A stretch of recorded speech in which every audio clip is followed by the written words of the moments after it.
주님은 너를 기뻐해. 너를 기뻐해. 주님은 너를 기뻐해. 우리를 사랑하신 주 널 기뻐해. 주님은 너를 기뻐해. 주님은 너를 기뻐해. 우리를 사랑하신 주 널 기뻐해. 주님은 너를 위로해. 주님은 너를 위로해. 우리를 사랑하신 주 널 위로해. 주님은 너를 위로해. 주님은 너를 위로해. 우리를 사랑하신 주 널 위로해. 주님은 너를 위로해. 주님은 너를 위로해. 우리를 사랑하신 주 널 위로해. 주님은 너를 위로해. 주님은 너를 위로해. 우리를 사랑하신 주 널 위로해.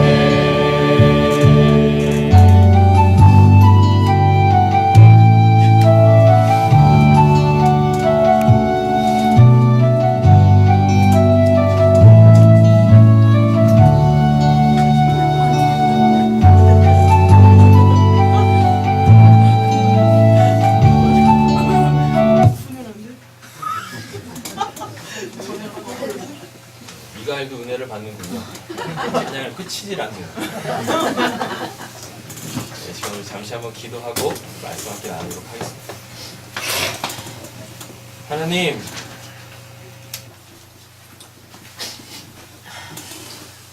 우리의 참된 위로자가 내 옆에 있는 내 지체가 되게 하여 주시옵소서.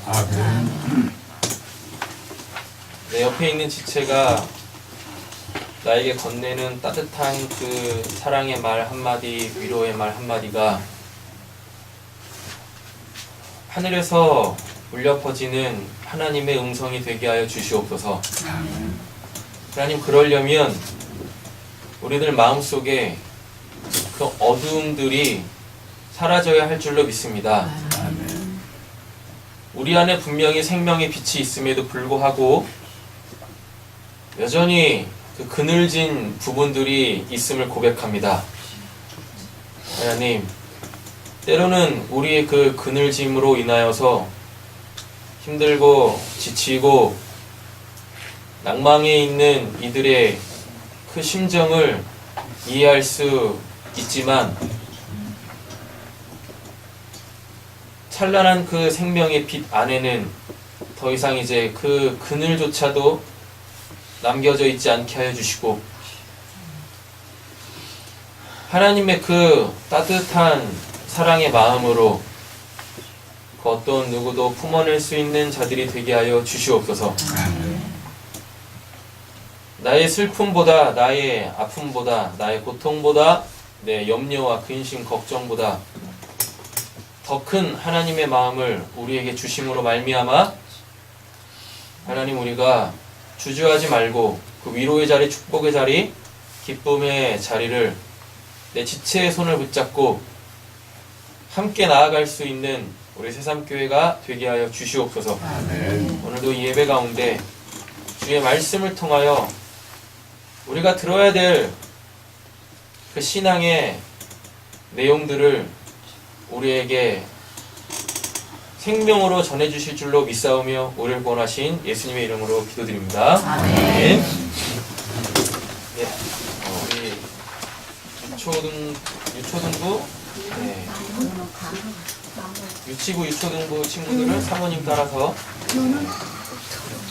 1층에서 말씀 나누도록 하겠습니다. 프린트를 다 받으셨죠? 네, 레위기 8장 본문입니다. 네, 오늘부터 다시 레위기 강의 시작하도록 하겠습니다. 레위기 8장입니다.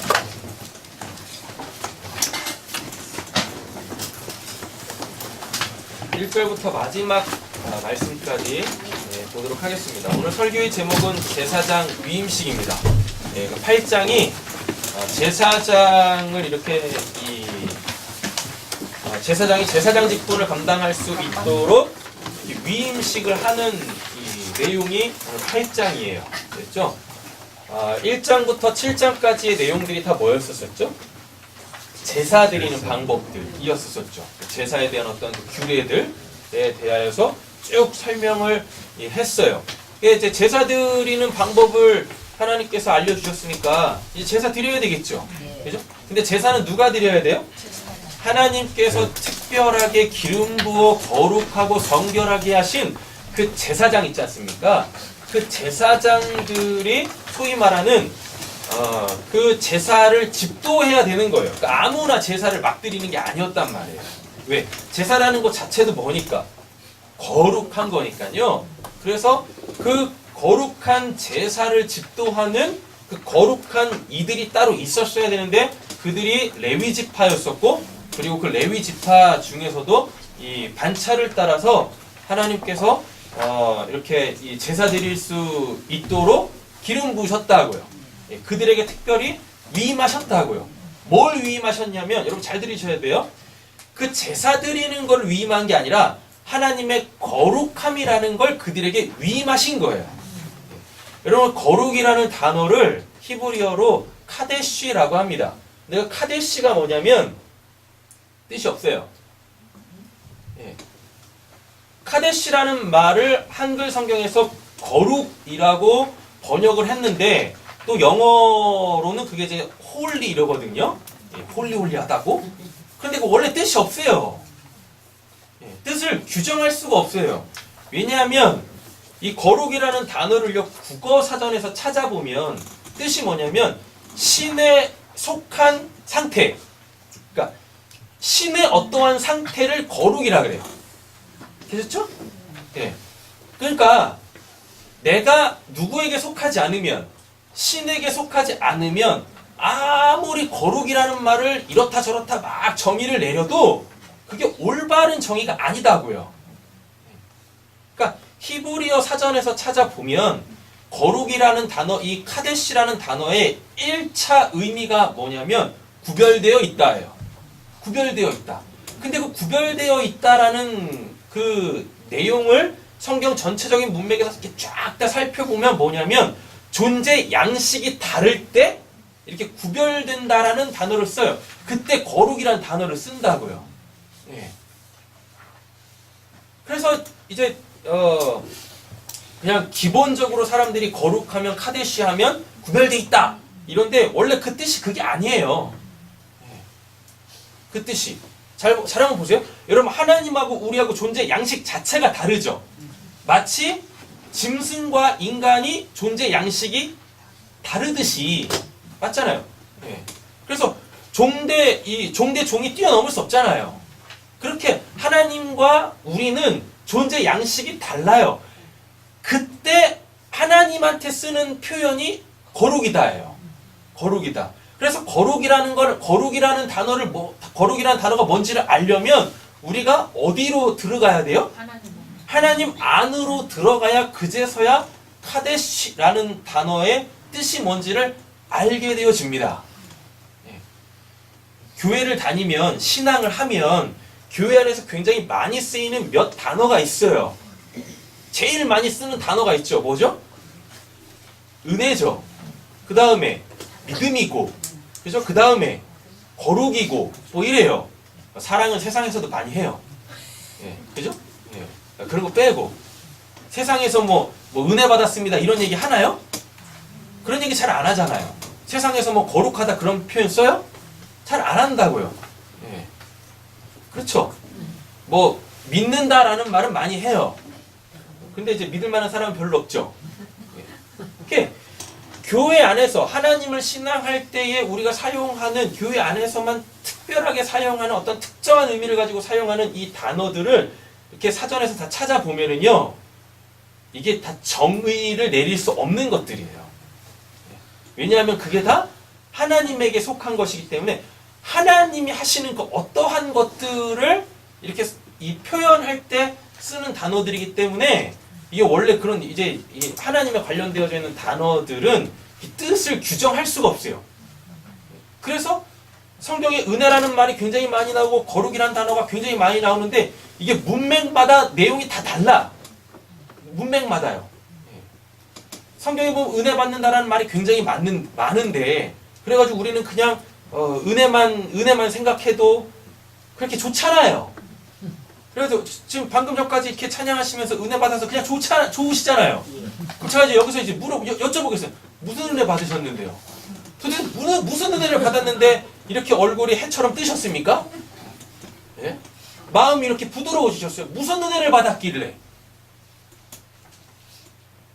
노홍 기자님 무슨 은혜를 받으셨어요? 위로. 그렇죠. 위로. 예, 위로. 예. 노홍 기자님 위로를 받으셨기 때문에 은혜 받으신 게 맞아요. 예. 우리 김민선 집사님 무슨 은혜를 받으셨나요? 위로 말고. 난감해지죠 이러면. 네? 치료. 네. 어디 아프셨어요? 드디어 우리 교회에도 신유의 역사가 일어나고 있군요. 이게 때로는 하나님한테 징계를 받아도 그거를 은혜라고 표현한다고요. 네. 그리고 우리가 보기에 전혀 거룩하지 않은데도 불구하고 하나님께서 그를 거룩하게 하다 하시면 거룩한 거예요. 거룩한 거. 거룩은 하나님 안에 있을 때 거룩하다라고 해요. 하나님 안에 있을 때 거룩하다고. 그래서 레위 지파가 뭐 특별한 지파가 아니에요. 뭐 그들 스스로 무엇 때문에 거룩한 게 아니에요. 거룩은 내가 무엇을 함으로 통하여서 유지되는 게 아닙니다. 거룩이라는 건 그냥 하나님께서 옆에 계신 축복했습니다. 하나님의 음성으로 그죠? 아니 그거는 표현을 할 때 하나님의 음성답게 옆에서 들으시는 분이 아 이건 하나님의 음성인 거야 라는 그러한 톤으로 그런 이제 이 분위기로다가 당신은 거룩하십니다 라고 축복하겠습니다. 당신은 거룩하십니다. 네. 이러면 그냥 내가 뭐가 되는 거예요? 거룩함이 되는 거예요. 내가 그냥 거룩해지는 거예요. 그렇게 내가 하나님한테 뭘 해서 그래서 하나님이 그 모습을 보시고 야, 너가 이렇게 했네. 그래도 참 거룩하다. 그런 게 아니라고요. 우리는 하나님한테 속할 그 어떠한 조건이라는 게 없어요. 만약에 조건이 있다손 치더라도 그 충족이 안 된다고. 결코 충족이 안 된다고요. 그래서 그냥 하나님 측에서 은혜를 주시고 하나님 측에서 믿음을 주시고 하나님 측에서 사랑을 주시고 하나님 측에서 그냥 거룩하다 하시는 거예요. 하나님 측에서 그냥 의롭다 해 주시는 거예요. 근데 중요한 게 있어요. 그냥 그렇게 이제 나 거룩해졌어?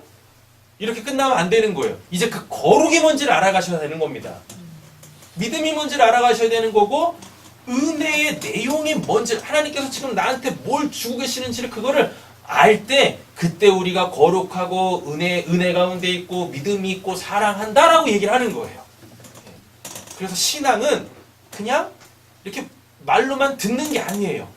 들은 것들이 실체화가 돼야 돼요. 어디서? 내 삶의 현장에서.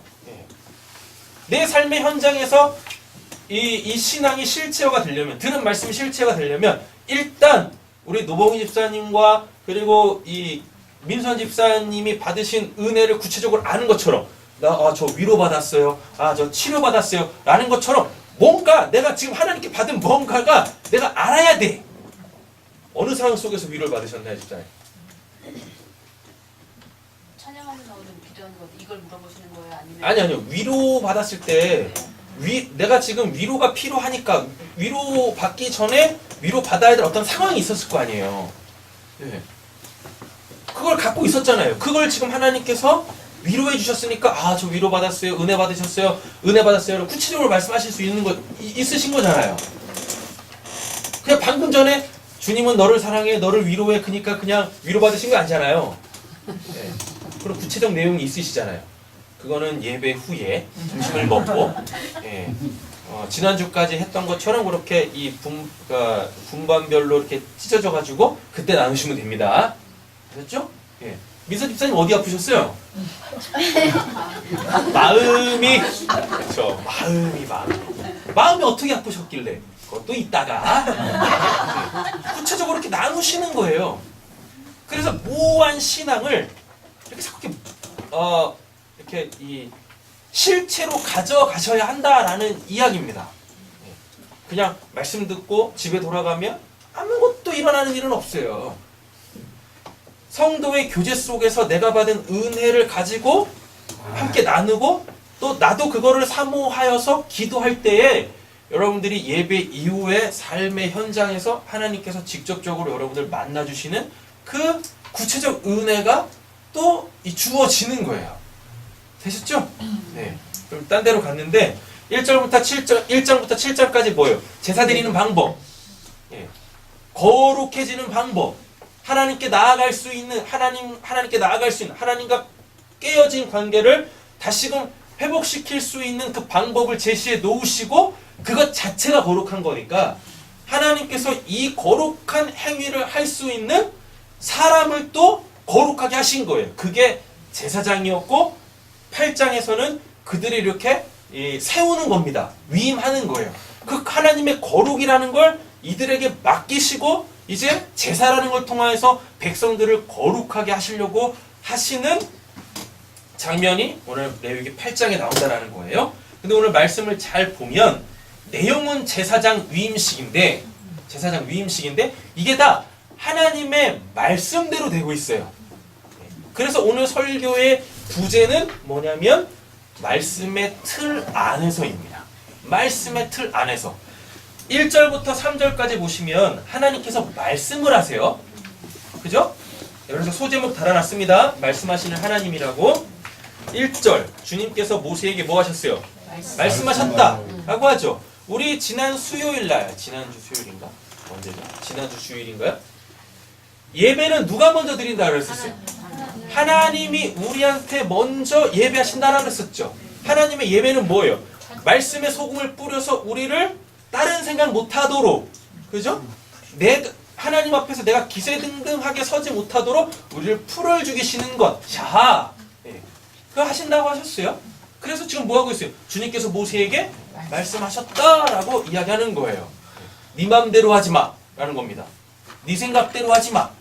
너가 좋은 사람 뽑지 마. 이렇게 하는 거예요. 주님께서 모세에게 말씀하셨다. 예배가 시작된 거죠. 참된 예배가 시작된 거죠. 그죠? 2절 너는 아론과 이 내용이 나옵니다. 말씀하셨으니까 무슨 내용이 있을 거 아니에요. 너는 아론과 그의 아들들을 함께 데리고 오너라. 또 이제 구체적으로 내용이 주어지는데 첫 번째 뭐예요? 그들에게 입힐 옷을 주어라 라고 합니다. 옷은 뭐냐면 신분이에요. 그러니까 이스라엘 백성들 지금 이 상황 속에서 1차적으로 거룩이 어떻게 보이냐면 저 사람은 거룩한 사람이야를 뭘로 볼 수 있냐면 그가 입고 있는 옷을 통하여 저 사람은 거룩해. 저 사람은 하나님께 속해 있어 라고 하는 거예요. 여러분 그래서 옷이 중요한 거예요. 신약으로 넘어가면 혼인잔치에 뭐예요? 너 왜 내가 준비한 옷 안 입었냐? 라고 해요. 요한계시록에 가보면 뭐라 그래요? 예수의 어린 양의 보혈의 피로 깨끗하게 씻은 그 흰 세마포 옷을 입었다라고 얘기한다고요. 여러분 성경 잘 보시면 예수님이 십자가 매달리시기 전에 옷을 갈아입으세요. 옷을 갈아입으세요. 속에다가 제사장들이 입는 그 통으로 된 속옷, 원피스 같은 건데 그 속옷을 입고 겉옷을 입으세요. 그래가지고 이제 이렇게 옷 나누잖아요. 겉옷은 찢어서 나누고 속옷은 찢으면 안 되잖아요. 그래가지고 제비뽑기 해가지고 이렇게 누군가가 가져간다고요. 그전에는 예수님이 그런 속옷을 안 입고 다니셨어요. 좀 이상하셨어. 속옷을 안 입고 다니셔가지고 이상하셨다고. 그런데 그 십자가 사역을 감당하시기 바로 직전에 속옷을 입으시고 겉옷을 입으세요. 그리고 십자가에 매달리실 때 로마 군병들이 뭘 하냐면 예수님한테 자색 옷을 입힙니다. 자색 옷을 입혀요. 그랬다가 또 그걸 또 벗겨 이른다고. 그게 지금 뭐냐면 예수님께서 제사장 위임식을 하시는 거예요. 레위기 8장을 십자가 바로 직전에 행하시는 거예요. 그렇게. 예수님이 뭐시니까요. 유일한 대제사장이니까. 수요일날 히브리서 계속 강의하고 있잖아요. 히브리서 그 강의에 예수님에 대한 여러 가지 표현들을 하고 있는데 예수가 대제사장이라고 그러고 하나님이 받으시는 영단번의 제사를 드리셨다라고 얘기한다고요. 그렇게. 그럼 지금 레위기 8장도 예수에 의하여서 역사 속에서 성취돼야 될 거 아닙니까? 바로 그게 예수님 십자가에서 바로 직전에 죽으시기 전에 속옷 입으시고 겉옷 입으시고 자색옷 입으시고 이 내용이란 말입니다. 이렇게요. 자, 그들에게 옷을 입혔어요. 옆에 계신 분에게 축복하고 도전하겠습니다. 주님이 입혀주신 그 옷 입고 삽시다. 주님이 입혀주신 그 옷 입고 삽시다. 이런 고민을 하셔야 되죠. 그 옷이 뭔데요? 그 옷이 뭔데요? 세마포. 세마포 있니? 없어? 집에 있어? 집에도 없어? 어떻게? 사야 돼? 어디서 팔아? 나도 좀 사자. 다음 주부터 그거 입고 예배할게. 뭐라고? 수선집? 수선집에서 수선을 하지 왜 옷을 팔아? 여러분들이 입으셔야 될 그 옷은 뭡니까? 여러분들이 입으셔야 될 그 옷은 뭐예요? 세마포인데. 복음이죠. 복음이잖아요. 자, 그리고 신원이 말씀이죠. 신원이 말씀. 에베소서 6장에 뭐라 그래요? 너희는 성령의 전신 갑주를 입으라 라고 하잖아요. 의의 흉배, 믿음의 방패, 구원의 투구, 진리의 허리띠, 신원입니다. 진리의 허리띠가 신원이에요. 평안의 복음에 예비한 신, 말씀의 검. 이게 우리가 입어야 될 세마포, 이게 복음이다고요. 복음이다. 그걸 다 입으시고 그 옷으로 무장되셔가지고 어떠한 사단의 역사도 분별하여서 깨어서 이겨내실 수 있는 분들 되시기를 간절히 소원합니다. 아멘. 그들에게 입힐 옷과 또 두 번째 나옵니다. 거룩하게 하는 데 쓸 기름과. 이 기름 붓다라는 것은 하나님께서 그를 선별했다, 구별했다. 그래서 여기에 뭐가 나와요? 아까 쭉 설명드렸던 거룩이 나오는 거예요. 너는 이제 어디에 속하지 않고 땅에 속하지 않고 너는 이제 나에게 속했어, 하늘에 속했어 라고 얘기하시는 거예요. 이 기름은 이 신약으로 넘어와 보면 이제 성령. 예수가 그리스도로 오셔가지고 우리 안에 성령으로 내주하시면 그게 바로 우리가 뭐 받은 거예요? 기름 부음 받은 거예요. 기름 부음 받은 거. 옆에 계시면 또 축복하겠습니다. 당신은 거룩한 제사장입니다. 당신은 거룩한 제사장입니다. 하나님의 소유된 백성입니다. 하나님의 소유된 백성입니다. 아멘. 그렇게 되는 겁니다. 자, 다음에 세 번째. 속죄 제물로 바칠 수소 한 마리와 수양 두 마리와 누룩을 넣지 않은 빵 한 바구니를 가지고 오너라 라고 되어 있습니다. 하나님께서 거룩하게 구별하시죠. 그죠? 근데 이제 그 거룩의 내용이 있어야 돼. 뭐예요? 그를 속죄, 성결케 해야 돼요. 깨끗하게 해야 돼요. 깨끗하게. 하나님께서 불러주셨으면, 말씀하셨으면 그게 어떻게 되야 된다고 했습니까? 실체화 되어야 된다고 했었죠. 하나님께서 기름을 부으셨으면 그 기름 부음 받은 자가 이제 뭘 갖고 있으면 안 돼요? 땅의 거, 세상의 거, 그죠? 자기 생각, 자기 마음 이런 거 있으면 안 돼요. 그거를 어디다가 하나님이 드리라고 하는 속죄 제물에다가 안수해가지고 그걸 다 불태워 없애야 돼. 각을 떼서 다 없애야 된다고요. 이게 히브리서 4장에 나와요.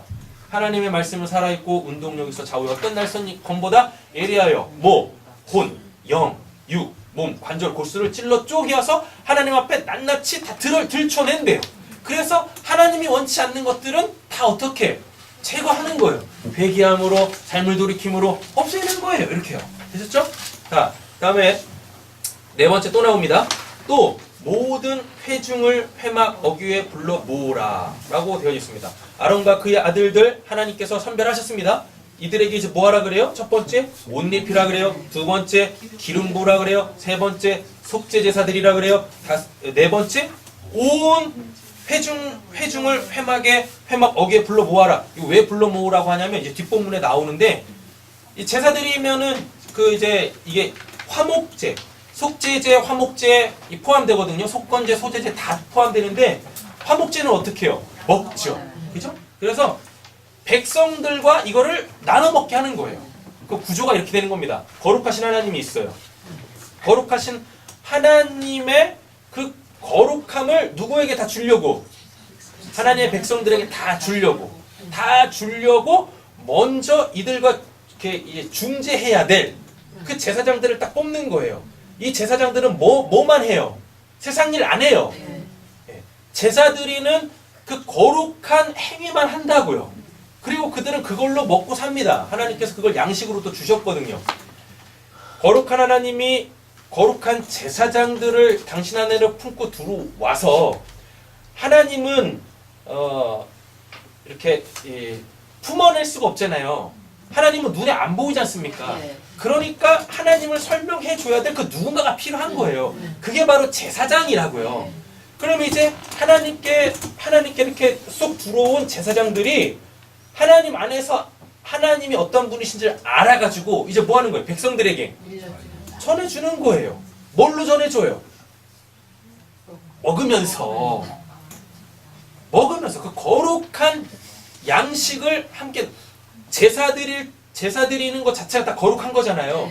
그 거룩한 행위의 생명을 이렇게 제사장과 회중들이 같이 먹으면서 그 하늘의 것으로 서로 소통하고 그 하늘의 것으로 서로 사는 거예요.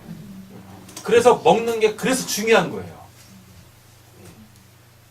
그러니까 자주 모이셔가지고 많이 자주 드세요. 네, 자주 드세요.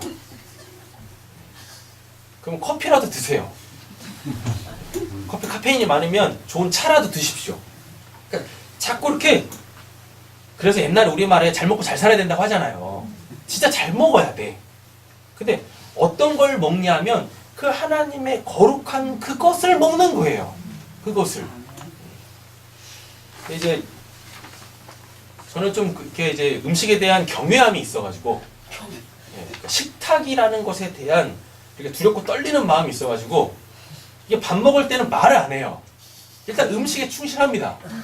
제가 좀 그런데 이제 이렇게 저하고 좀 다른 사고 구조를 가지고 계시는 분들하고 이렇게 식사를 하면 넌 밥 먹으러 남았났냐? 이러셔. 아 그럼 진짜 난감해요. 그런 게 난감해. 음식은 식어가는데 음식이 자기를 먹어달라고 하는데 그 음식 앞에 말을 해야 되니. 그리고 또 제가 말이 좀 많습니까? 그러잖아요? 네. 그것도 제가 말할 때 또 먹고 있어 또 얌시럽게 뭐 하는 짓이야. 결국은 자기가 다 먹겠다는 얘기잖아. 날 맛있게 놓고 그러잖아. 밥 먹을 땐 밥 먹고 그죠? 네. 떠들 때 떠들고 나눌 때 나누고. 네. 이 식탁의 교제가 굉장히 중요해요. 그 전에 이렇게 레위기 앞장에서 이렇게 설교 들어보셔서 아시겠지만 그 이제 이 식탁이라는 게 뭐예요? 식탁 교제라는 게 뭐예요? 귀한 손님을 내가 영접할 때 식탁을 배설한다고요. 그래가지고 우리가 익히 잘 알고 있는 시편 23편에서도 뭐라 그래요? 원수의 목전에서 하나님이 우리에게 밥상을 차려놓고 거기서 우리를 먹이신다라고 한다니까요. 요한계시록에서는 또 뭐라 그럽니까? 내가 문 밖에 서서 두드리는데 너가 문을 열면 내가 너에게로 들어가 너와 함께 먹고 더불어 살리라라 그래요. 여러분 먹는 게 굉장히 중요합니다. 왜? 먹지 않으면 무엇하니까? 굶어 죽어요. 네, 굶어 죽어요.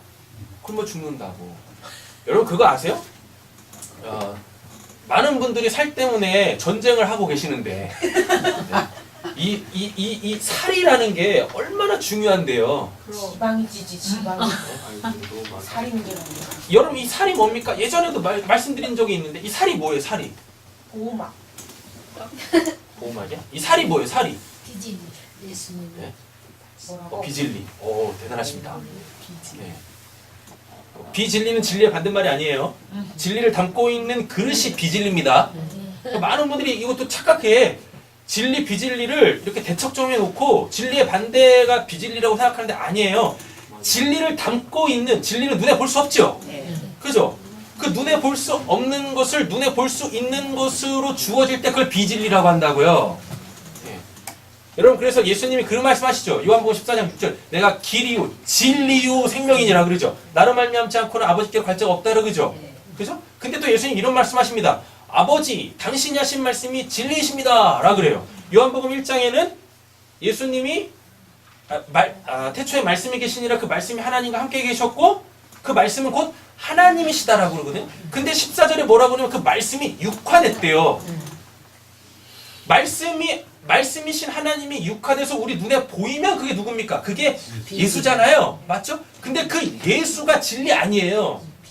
예수는 비진리예요. 근데 요한복음 14장에서 뭐라 그래요? 자기를 진리라 그러죠. 그죠? 그래서 당신이 진리가 되시기 위하여 그 비진리를 깨시는 거예요. 그래야 그 안에서 뭐가 나올 거니까? 진짜 진리가 나올 거니까. 예수 안에 진리가 있다고요. 근데 사람들은 심지어는 3년 동안 쫓아다녔던 제자들도 예수 안에 그 진리를 못 봤습니다. 그래서 육적인 예수만 쫓아다녔어요. 그 비진리만 쫓아다녔어요. 그거의 결과로 어떤 사건이 일어납니까? 야고보와 요한이 치맛바람을 대동해가지고 예수님 당신의 나라가 임하면 내 아들내미를 한 놈은 우편 한 놈은 좌편에 앉혀주세요라고 한다니까요. 예. 그 얘기를 듣고 베드로가 열받아가지고 내가 그냥 또 이러고 있어. 그 다음에 또 그 나머지 9명의 그 제자들은 지들끼리 또 치고받고 싸우고 있네 또. 예. 3년 동안 쫓아다녔는데. 예. 그래서 예수가 십자가에서 이 육을 죽음이라는 걸로 깨는 거예요. 제발 진리 좀 보라고. 그랬더니 진리가 싹 나오죠. 부활의 주 그리스도. 그러니까 그 그리스도로 풀어준 말씀을 딱 들으니까 엠마오로 가는 두 제자가 어떻게 마음이 뜨거워져 그분을 알아봤다고요. 그랬더니 그분이 없어져. 왜? 그분은 더 이상 비진리로 계시지 않으니까. 진리는 뭐라 그랬어요? 눈에 볼 수 없는 거라 그랬죠. 그럼 진리는 뭘로 봅니까? 그리스도의 말씀을 들음으로 생긴 그 믿음으로 보는 거예요. 그러니까 그들이 다시 어디로 갈 수 있어요? 예루살렘으로 가서 그 부활의 주를 증거할 수 있었던 건 거예요. 이렇게. 먹는 거 굉장히 중요합니다. 그래서 예수님이 이 십자가 죽으시기 전에도 뭐 하세요? 최후에 만찬하시면서 뭐라 그래요? 빵 딱 놓고 야 이게 내 살이다. 내 살 먹어야 되라 그래요. 지금 살과의 전쟁 중에 계시는 분들에게 한번 여쭤보겠습니다. 여러분들이 이 살이 뭐예요? 이 살이. 지방이. 아 그러지 말고. 말씀. 지방은 부산 이런 데가 지방이고. 뭐야? 네. 왜? 그러지 마세요.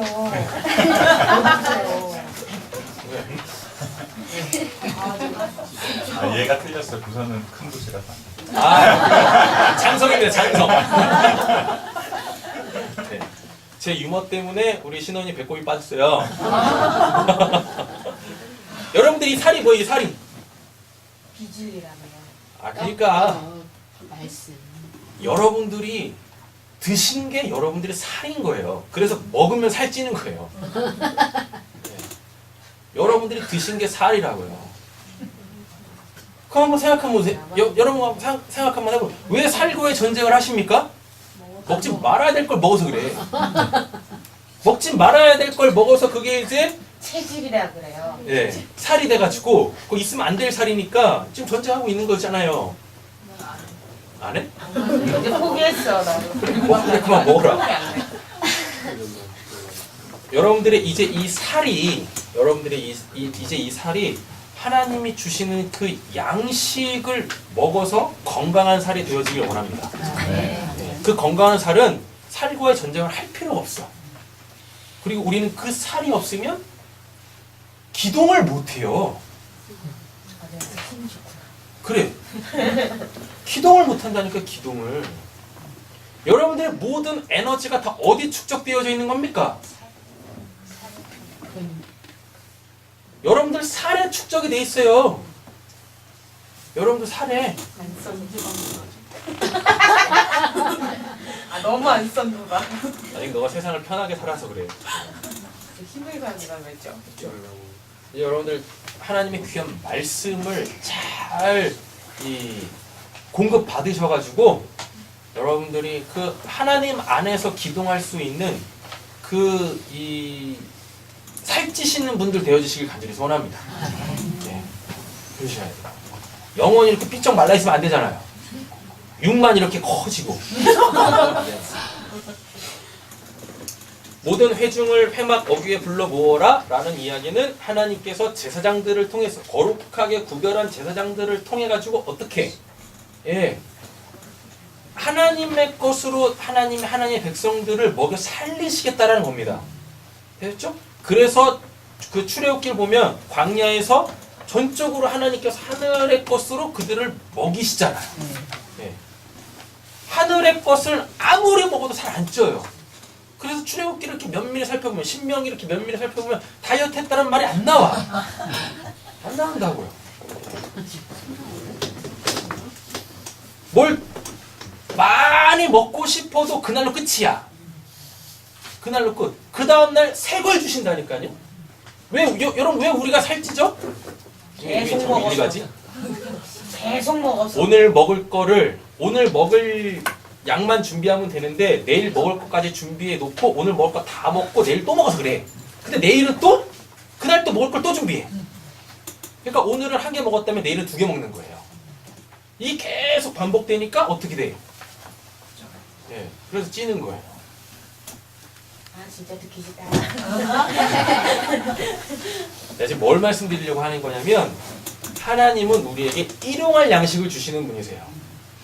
제가 이제 이런 말씀을 좀 조심스럽게 드릴 테니까 잘 소화하세요. 하나님의 은혜에 욕심내지 마세요. 하나님의 은혜는 욕심내서 얻는 게 아닙니다. 더 많은 은혜 주세요? 여러분 이런 신앙 하지 마세요. 그냥 오늘 나에게 필요한 그 은혜를 그때그때 하나님께서 주시는 거예요. 감당하지도 못하는 은혜를 사모하지 마시라고요. 하나님이 주시지도 않아요. 하나님이 미쳤다고 다 쓰지도 못할 은혜를 이렇게 막 퍼주시겠습니까? 하나님 그런 분 아니세요.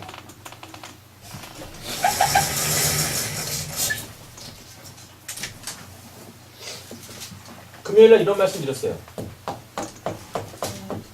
은혜입니다. 굉장히 힘들죠? 은혜 받았어요. 다음 은혜 받을 때까지 텀이 있어요. 고롭죠?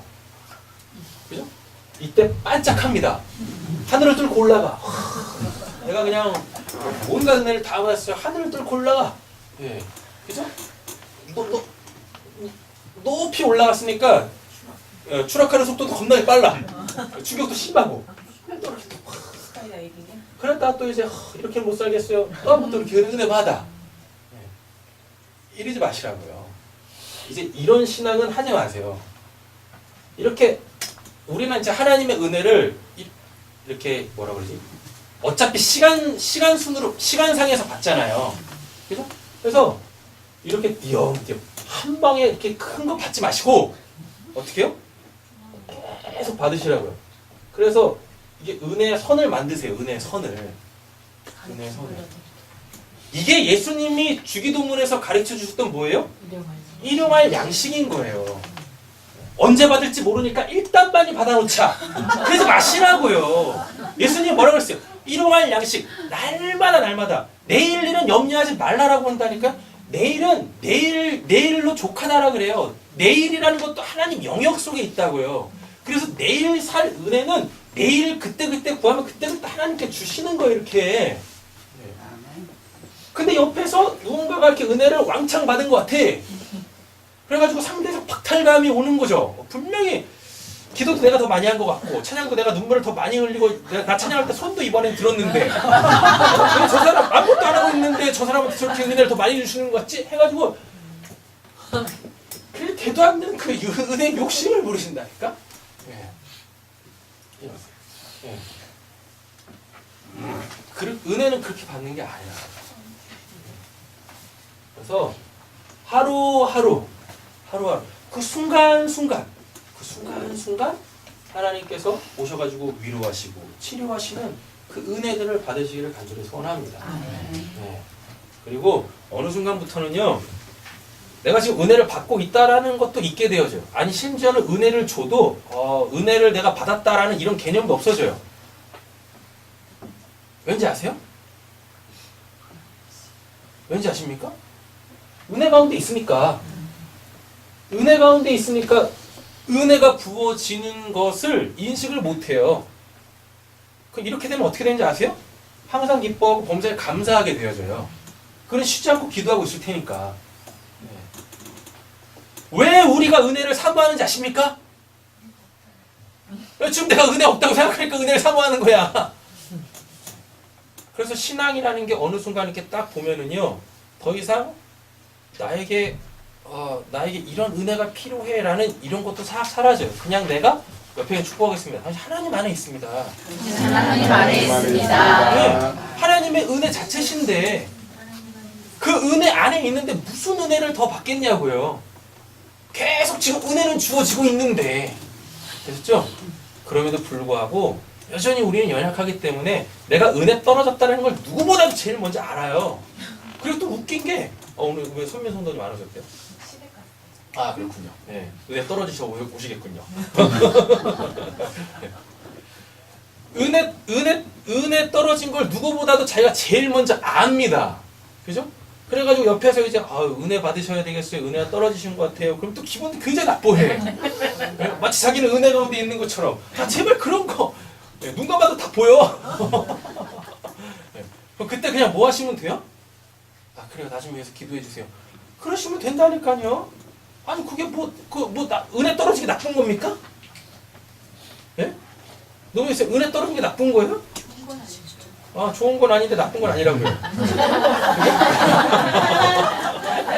네. 제가 위로를 해드릴게요. 은혜가 떨어져서 지금 내가 은혜가 떨어졌어. 그래서 난 은혜가 필요해요라는 이야기는 반대급부로 보면 내가 하나님을 실제로 경험할 수 있다는 얘기잖아요. 맞잖아요. 네. 내가 은혜 떨어진 거 알아. 그래서 나 못 살겠거든요. 여러분 이미 하나님한테 꺾이셨잖아요. 너무 웃겼어. 너무 웃겼잖아요. 너무 웃겨가지고 이제 죽도 밥도 못해. 나갈 수도 없고 그렇다고 훅 들어오지도 않아. 어중간한 그 이상한 동생이 있어가지고 인정. 은혜가 떨어지는 거를 이렇게 두려워하지 마세요. 걱정하고 염려하지 마세요. 걱정은 되던데. 너 왜 그래? 그런 반응은 건강하지 않은 거야. 은혜가 떨어졌다라는 것조차도 은혜로 바꿔내시라고요. 내가 다시 하나님을 만날 수 있지. 내가 다시 하나님을 경험할 수 있지. 미처 내가 알지 못했던 그 하나님의 어떠한 그 부분, 내가 알아야 될 그 하나님의 부분을 또 하나님께서 알려주시려고 또 나한테는 슬럼프 아닌 슬럼프? 또 이게 오네 또. 감사하다. 하면 되는 거예요. 밑도 끝도 없이 그냥 감사가 안 되는데 감사하세요. 그럼 감사할 제목이 옵니다. 그런 게 아니라 감사는 감사할 내용이 있을 때 감사하는 거지. 무슨 감사할 내용도 없는데 그냥 감사합니다 그러고 있어요. 그죠? 답답해. 감사할 게 아니라 지금 울며 무릎 꿇고 기도해야 되는데 주워 들은 거 있어가지고 이때 감사해야 하나님께서 감사할 내용을 주시고 무슨 전화위복에 은혜를 주신다고 말도 안 되는 소리 하지 마세요. 하나님이 저 위에서 물으신다고요. 뭐 때문에 감사한데? 너 지금 감사할 때 아니야. 기도할 때지. 그런 건 들으셔야 될 거 아닙니까? 어디서 이상한 것만 들으셔가지고 그냥 무조건 감사하래. 옆에서 보면 답답하다니까요. 줄 것도 못 받아. 줄 것도 못 받는다고요. 여러분 감사는 받은 게 있을 때 하시는 거예요. 받은 게 있을 때 하시는 겁니다. 그리고 정말 말도 안 되는 예, 세상의 헛된 위로. 웃어야 웃어야 복이 와요. 웃어야 복이 온다고? 또 뭐 있죠? 웃을 일이 생기는 웃어야 웃을 일이 생긴다고. 빵 따고 맞아요. 뭘 웃어야 웃을 일이 생겨? 웃을 일이 있으니까 웃는 거지. 사람이 그렇게 자기 감정 속이면 안 돼요. 그러면서 그러죠. 뭐 뇌가 되게 멍청하다고. 아니 하나님 만들어 놓으신 뇌를 왜 멍청하다 그래? 뇌만큼 이게 고도로 발달되어져 있는 게 없어요. 하나님이 인간을 만드셨을 때 인간의 신체 중에 가장 복잡 미묘하게 인간이 이렇게 정복할 수 없는 부분이 뇌라고요. 근데 이 뇌를 그냥 멍청하다고 해가지고 뇌는 주체가 없어요. 주어를 몰라요. 막 이딴 소리나 했었고. 아니에요. 뇌는 여러분들의 이 뇌는 철저하게 여러분들 마음에 반응하게 돼 있어요. 마음에. 그리고 뇌는요 모든 인간의 신체 기관하고 다 연결돼 있다고요. 근데 이 몸 누가 주셨어요? 하나님이 주신 걸. 이 모든 것, 마음과 모든 신체를 다 컨트롤하는 게 뇌라고요. 뇌 멍청한 거 아닙니다. 아셨죠? 그러니까 제발 뇌를 멍청하게 만들지 마세요. 되도 않는데 그냥 웃으면 웃을 일이 생긴다고요? 그러다 정신병 걸려요 진짜. 가장 건강하게 사는 건 뭐냐면 힘들면 힘들다고 하는 거고 슬프면 슬프다고 하는 거고 아프면 아프다고 하는 거예요. 짜증나면 짜증나다고 하는 거예요. 근데 제발 짜증나지 않은 사람한테 퍼붓지 좀 마. 네. 왜 짜증나는데 자꾸 옆에 있는 사람까지 짜증나게 만들어가지고 불화를 만드냐고. 여러분 어떤 상황이 딱 일어나면 우리는 여기에 반드시 감정이 동하게 돼 있습니다. 맞죠? 그죠? 감정이 동한다고. 근데 감정이 동했다고 이거를 건강하지 않은 방법으로 막 이렇게 분출시키지 마세요. 굉장히 안 좋은 거예요. 그럼 넌 속 시원하지. 옆에 있는 사람도 초토화된다고. 화나는 감정, 화가 나. 그럼 이걸 건강하게 푸세요. 화가 나면 누가 하나 갖다 꽂아. 슬프세요? 건강하게 푸세요. 건강하게. 감정을 감추려고 하지 마시고 건강한 방법으로 푸십시오. 건강한 방법으로 푼다라는 말은 뭐냐면 어차피 감정은 이게 내 외부의 것을 내가 받아들일 때 생기는 거거든요. 그럼 이걸 풀어야 되잖아요. 그죠? 그럼 풀 때는 반드시 나 아닌 누군가가 필요해요.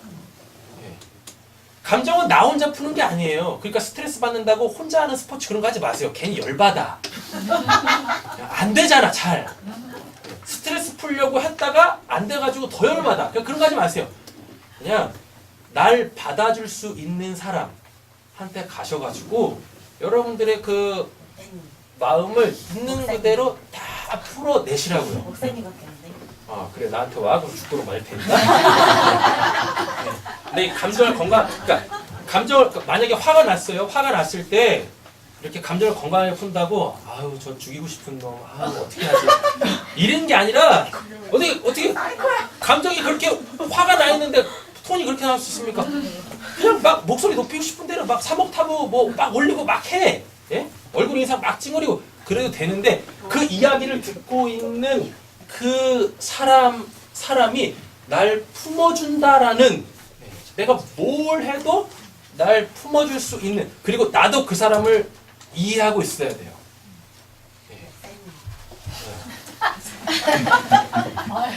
내 마음도 유리 같아. 그래서 쉽게 깨져. 그러니까 나한테 오지 마. 왜 나한테 와? 나 살기도 바빠. 이러고. 내 감정도 잘 컨트롤 안 돼. 이게 서로 신뢰할 수 있는 관계에서 그때 이제 이 감정을 이렇게 건강하게 푸는 거예요. 건강하게.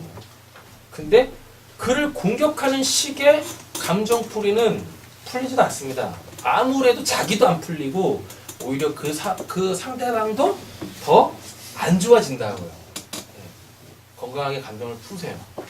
하나님이 원하시는 건 그건 거예요. 성경 보세요. 예수님도 열받으셨을 때 욕하시고 짜증내시고 또 슬프실 때 우시고 막 이러셨다고요. 베드로, 그 누구지? 나사로 죽었을 때, 야, 우리 웃자. 그럼 웃을 일이 생길 거야. 그래서 베드로가 살아났습니까? 나사로가 살아났습니까? 아니라고요. 나사로 죽었을 때 주변에 있는 사람들이 슬퍼하지도 않으면서 나사로 죽은 거에 대한 슬퍼함도 없이 그냥 뭐였어요? 인제 가면 언제 오나 이러고 있었다고 사람들이. 곡하는 사람들, 전문적으로 곡하는 사람들이 슬프지도 않으면서 관계가 형성이 안 돼 있으니까 사랑을 안 하니까 슬프지도 않으면서 그냥 그 죽음 자체를 그냥 이렇게 이 형식으로 애도했다고. 예수님이 그걸 보면서 정말 화나셨어요. 예, 정말 화나셨다고요. 그래서 그들에 대해서 화를 내셨어요. 그러면서 나사로를 굉장히 사랑하셨거든요. 사랑하는 자가 죽은 것 때문에 굉장히 슬프셔가지고 또 우셨다고요. 우셨다고요. 예. 거기서 감사 안 하셨어요. 사람이 죽었는데 무슨 감사를 해. 사람이 죽었는데 무슨 웃냐고요. 그 웃으면 뭐 살아납니까? 그렇지 않다고요. 하나님이요, 분노도 하시고요. 하나님이 질투도 하시고 그러신다니까요. 여러분들의 감정, 여러분, 하나님이 주신 겁니다. 그러니까 건강하게 표현하세요. 건강하게. 그래서 마음이 건강해야 생각도 건강해지는 거예요. 근데 그 마음은 오로지 하나님만이 붙잡아 주실 수 있습니다. 하나님만이 여러분들의 이 마음에 마음이 제 기능을 할 수 있도록 해주시는 분은 하나님 한 분밖에 없어요. 그래서 여러분들의 마음은 하나님 거예요. 옆에 계신 분에게 축복하고 도전하고 말씀 정리하면서 가겠습니다. 당신의 마음은 하나님 겁니다. 당신의 마음은 하나님 것이다. 그러니까 때로는 내 마음도 내가 어찌할지 못할 때, 어찌할지 못할 때, 여러분 그때 하나님을 찾으세요. 예, 그때 하나님을 찾는 거예요. 아무 때나 하나님 찾지 말고, 제발 부탁이니까 아무 때나 하나님 찾지 말고 하나님 찾으셔야 될 때 찾으세요. 예, 안 찾아도 될 때 찾으니까 하나님이 안 만나주시는 거예요. 다른 사람 만나고 있는데 여러분들 만나주시겠습니까? 그잖아요? 예약제야? 예약은 하지 마세요. 그럼 하나님 찾아야 될 일이 생기는 거잖아요. 그냥 두루두루 평안하게 사시라고. 네? 그잖아요? 네. 보면 하나님 만나야 될 때, 하나님 찾아야 될 때가 있는데 그때는 안 찾고, 안 찾아도 되는 상황 속에서 그냥 하나님 찾는다고 그냥 죽어라 하고 그냥 막 하고 있으니, 네. 안타까운 거죠. 정중하게 여쭤보세요. 지금 당신은 하나님을 찾을 때입니까? 찾을 때 네? 있어? 네. 뭐 때문에? 그럼 그 사람들이 알아서 하는 거예요. 자, 보겠습니다. 1절부터 3절 하나님 말씀하셨어요. 네. 이대로 그대로 됩니다. 그대로 돼요. 하나님 말씀 자체가 그냥 위엄이에요. 하나님이 말씀하시면 그대로 되는 거예요. 이 말씀을 누가 받았어요? 모세가 받았죠. 그죠? 그래가지고 4절부터 보면 모세가 다 명하신 대로 회중을 회막에 불러 모으고, 다음에 9절 보세요. 명하신 대로 하였다. 나오죠? 다음에 13절 보세요. 또 명하신 대로 하였다. 다음에 뒷장 넘겨보시면 17절에 명하신 대로 하였다. 다음에 21절에도 명하신 대로 하였다. 29절에도 명하신 대로 하였다. 예. 34절 말씀을 정리하면서 뭐라 그래요? 이렇게 하라고 명하셨습니다. 주님께서 시키신 것을 하여야 합니다. 주님께서 모세를 시켜 명하신 것을 모두 그대로 하였다. 되잖아요. 이게 뭐 모세가 뭐 이렇게 뭐 한 게 아니라 하나님의 말씀을 거부할 수 없는 거예요. 그래서 그냥 하나님의 말씀대로 다 된 것입니다. 다 된 거예요. 명하신 대로 하였다라는 내용들을 보면 아까 4가지 있죠. 옷 입혀라, 거룩하게 하는데 기름 부어라, 속죄제사 드려라, 모든 회중을 회막 어귀에 불러 모아라. 이걸 그대로 다 실천했다고요.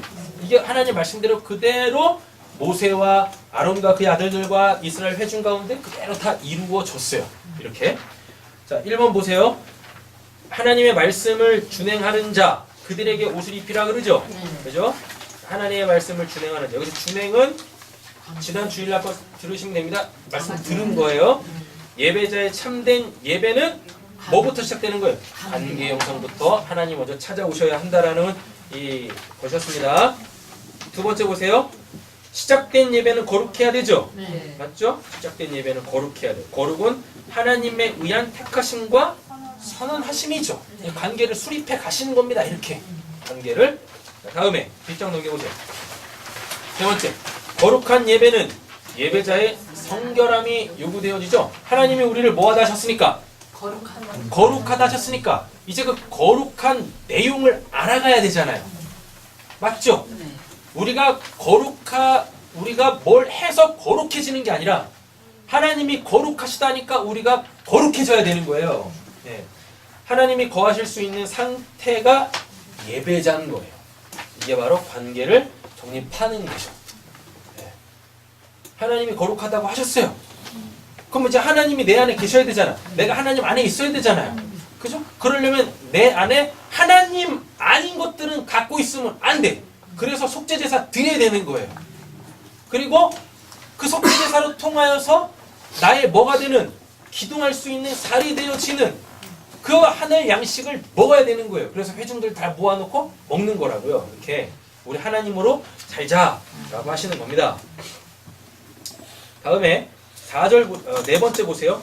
하나님은 당신의 백성과 함께 뭐하고 뭐하기를 즐기기를 원하세요. 여러분 신앙생활 고롭게 하지 마세요. 네, 신앙생활 즐겁게 하십시오. 네, 하나님과 함께 먹고 즐기고 하나님과 함께 먹는다라는 얘기가 뭐겠습니까? 하나님께서 채워주시는 것들로 사시면 되시겠다라는 것입니다. 하나님을 온전히 알 때 뭐가 생겨요? 목마름과 배고픔은 사라져요. 네. 하나님을 모르니까 그거에 대한 목마름과 배고픔이 있잖아요. 네. 근데 하나님이 주시는 걸 먹기 시작하면 그 배고픔과 그 목마름 사라집니다. 그래서 예수님께서 내가 주는 물은 먹으면 영원히 목마르지 아니할 것이다. 내 살을 먹으면 살 것이다. 영원히 살 것이다. 이런 말씀 하신다. 말씀 정리하겠습니다. 34절부터 36절 보시면 말씀의 틀 안에서 행해지는 신앙. 그러니까 이게 되려면 여러분들 일단 설교를 잘 들으셔야 돼요. 그리고 들은 말씀을 가지고 성도들끼리 서로 그 실제적 그 받은 은혜들을 나누셔야 되는 거예요. 그래야 그 나눠진 것으로 우리 여러분들의 삶 속에서 하나님이 일하실 수 있으신 것입니다. 됐죠? 예. 솔직히 톡 까놓고 얘기해서 신앙인이 가장 바라고 원하는 게 뭐겠습니까? 안식이죠. 위임식을 며칠 동안 했어요? 1회, 7일 동안 했다고요. 7일이 뭐니까? 첫째 날부터 여섯 번째 날까지 하나님께서 다 창조해 놓으시고 7일 때 되는 날을 거룩하게 하시고 그날 안식하셨다고요. 예. 결국 제사장 위임식, 말씀의 틀 안에서 하는 신앙이라는 건 우리가 추구해야 될 신앙이라는 건 결국은 안식이에요. 안식이다. 안식.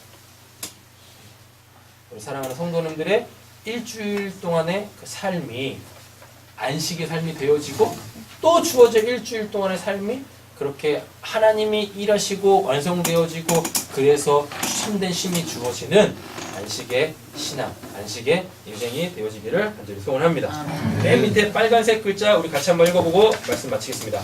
인생은 참된 신앙을 할 때 자신에게 주어진 삶의 터전에서 참된 안식을 이루는 것이다. 아멘. 네, 참된 신앙 첫 번째, 두 번째, 세 번째, 네 번째 다 했습니다. 말씀 잘 기억하셔서 여러분들 삶의 터전에 하나님이 주시는 그 안식이 충만하기를 예수님의 이름으로 축원합니다. 기도하겠습니다. 사랑의 주 하나님 아버지 감사합니다. 오늘 이렇게 우리에게 제사장 위임식을 통하여서 우리의 신앙이라는 것이 말씀의 틀 안에서 하나님께서 직접적으로 행해 가시는 것임을 알았습니다. 말씀 들었사오니 하나님 이제 이 말씀이 삶이 되게 하여 주시고 삶 속에서 경험되어지고 체험되어지는 그 하나님으로 말미암아 우리가 굳건한 믿음 생활할 수 있도록 은혜 허락하여 주시옵소서. 모든 말씀 예수님의 이름으로 기도드립니다. 아멘.